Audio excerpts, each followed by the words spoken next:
मुझे तकलीफ पहुंचती है जब मैं ये सुनता हूँ, किसी को स्टेज से ये कहते हुए सुनता हूँ या किसी को सोशल मीडिया पे लिखते हुए देखता हूँ कि उर्दू मर गई है या उर्दू मर रही है। भाई, जबानें ऐसे नहीं मरती हैं कि आप किसी सुबह आप सो करके उठे और अचानक ऐलान कर दीजिए कि उर्दू मर रही है। इसकी मिसाल मैं इस तरह देता हूँ कि आपके वालिद साहब बीमार हैं, उन्हें खांसी आ रही है, उन्हें बुखार है या उन्हें और कोई बीमारी लाहक है, तो आप ये तो नहीं कहते फिरते सबसे कि हाँ वालिद साहब बस मर रहे हैं, बस मरने ही वाले हैं, बस अब मर जाएंगे।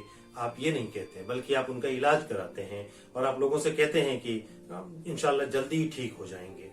इसी तरह उर्दू के हवाले से, उर्दू जो आपकी मादरी जबान है, मेरी मादरी जबान है, एक खूबसूरत जबान है, हिंदुस्तानी जबान है, इंडो आर्यन जबान है, जिंदा जबान है, जिसमें बहुत सारा अदब तख्लीक किया गया है। ये मीर गालिब की जबान है।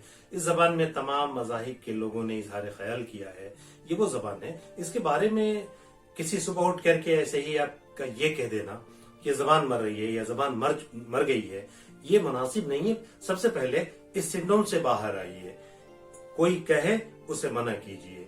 आपको कैसे मालूम कि जबान मर रही है? आपने लिसानियात का मुताला किया है, आप लिंग्विस्टिक्स जानते हैं, आप जबानों के पैदा होने, जबानों के तरक्की पाने, जबानों के रिवाज पाने और जबानों के मर जाने के उन तमाम राज से वाकिफ हैं। आपने मुताला किया है, आपको मालूम है कि हिंदुस्तान में कितनी जबानें बोली जाती हैं, आपको मालूम है कि जबान और बोली का क्या फर्क होता है, जबानें कैसे बनती हैं, कैसे वजूद में आती हैं, आपको कुछ भी नहीं मालूम। लेकिन आप किसी सुबह उठते हैं और ये ऐलान कर देते हैं कि उर्दू जबान मर रही है।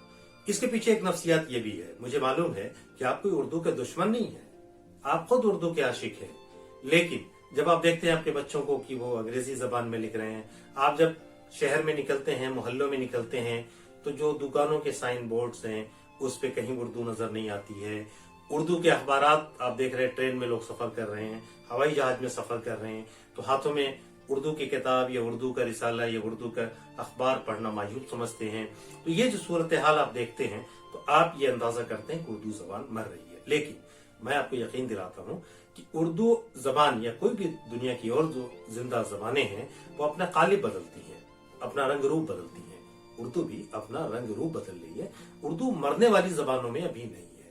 हिंदुस्तान के जितने बड़े माहिर लिसानियात हैं उनमें से अक्सर से मेरी बात हुई है, और जबानों के मरने का एक अलग मामला होता है, जबानें नहीं मर रही हैं। तो सबसे पहले इस सिंड्रोम से बाहर आइए कि उर्दू जबान मर रही है। जिस तरह से मैंने आपके वालिद साहब की एक मिसाल दी, उर्दू के मसाइल हैं, उर्दू की कुछ बीमारियां हैं। वो बीमारियां ऐसी हैं कि कुछ बीमारियां ऐसी हैं जिनका इलाज हुकूमतें कर सकती हैं। वो मरकजी हुकूमत हो हिंदुस्तान की या हिंदुस्तान की मुख्तलिफ रियासती हुकूमतें हों, वो हुकूमतें, कोई वजीर आजम, कोई वजीर आला, कोई सदर जमहूरिया हिंद, कोई गवर्नर, वो उन बीमारियों का इलाज कर सकते हैं। एक पहलू उसका ये है। दूसरा पहलू ये है कि हम आप जो छोटे लोग हैं, जो आशिक उर्दू हैं, ये भी उसकी बहुत छोटी बड़ी बीमारियों का इलाज कर सकते हैं उर्दू का। मिसाल के तौर पे आज मैं ज्यादा गुफ्तगू नहीं करूंगा, मेरे अलग सीरीज है जिसपे मैंने उर्दू के हवाले से बात की है। मेरे बहुत सारे आर्टिकल्स हैं जो मैंने उर्दू के हवाले से लिखे हैं, और ये हवाई कोई बात नहीं है। ग्राउंड लेवल पे जाके मैंने लोगों से बात की है, उर्दू के सूरत हाल को समझने की कोशिश की है, और इसका कोई एक पहलू नहीं है कि मैं आपसे यही 2 मिनट की गुफ्तगू में ये कह दूं कि उर्दू का एक ही ये पहलू है। आपसे गुजारिश इस वक्त इस वीडियो में सिर्फ एक गुजारिश है।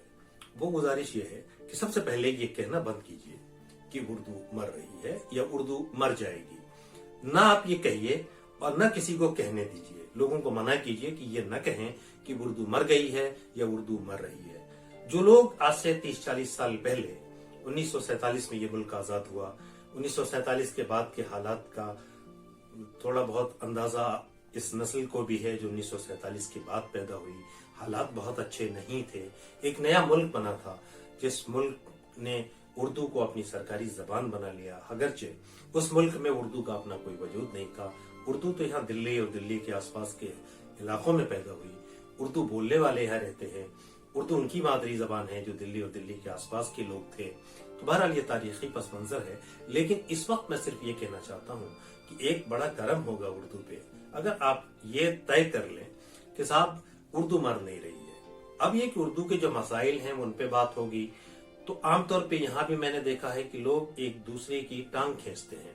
मिसाल के तौर पे एक साहब क्या करते हैं कि वो अपने शहर में 10-20 गैर उर्दू वालों को जमा करते हैं और उन्हें उर्दू रस्मुल खत सिखाते हैं। तो एक साहब कहने लगे, साहब इससे क्या होगा, ये 10-20 लोगों के सिखाने से क्या होगा, मरकजी हुकूमत तो कुछ कर नहीं रही है, यूनिवर्सिटी में तो उर्दू के डिपार्टमेंट मर रहे हैं वगैरह वगैरह। एक साहब कहने लगे कि उर्दू डिपार्टमेंट तो काम कर रहे हैं लेकिन जड़ों में पानी कोई नहीं दे रहा है, इसलिए जड़ों से उर्दू सूख रही है। किसी साहब ने कहा कि उर्दू की जो अकेडमियां कायम की गई हैं वो ठीक से काम नहीं कर रही हैं, इसलिए उर्दू का मसाइल है। तो मेरा ये कहना है कि बजाय इसके कि आप ये कह रहे हैं कि फला फला फला काम नहीं कर रहे हैं, आप जरा सा 1 मिनट गौर कीजिए और आप ये सोचिए कि अपनी छोटी सी जात में आप एक फर्द वाहिद हैं, आप उर्दू का एक अखबार खरीद सकते हैं? आप अपने बच्चों के जन्मदिन पे उन्हें उर्दू का कोई रिसाला बतौर तोहफा बतौर गिफ्ट दे सकते हैं? आप अपने घर की नेम प्लेट उर्दू में लगा सकते हैं? आप अपना विजिटिंग कार्ड उर्दू में छपवा सकते हैं? आप जिस दुकान से सामान लाते हैं उसे कभी कह सकते हैं कि भाई ये जो साइन बोर्ड है तुम्हारा, ये जो लगाया हुआ है आपने, इसे उर्दू में भी जरा सा लिखवा लीजिए।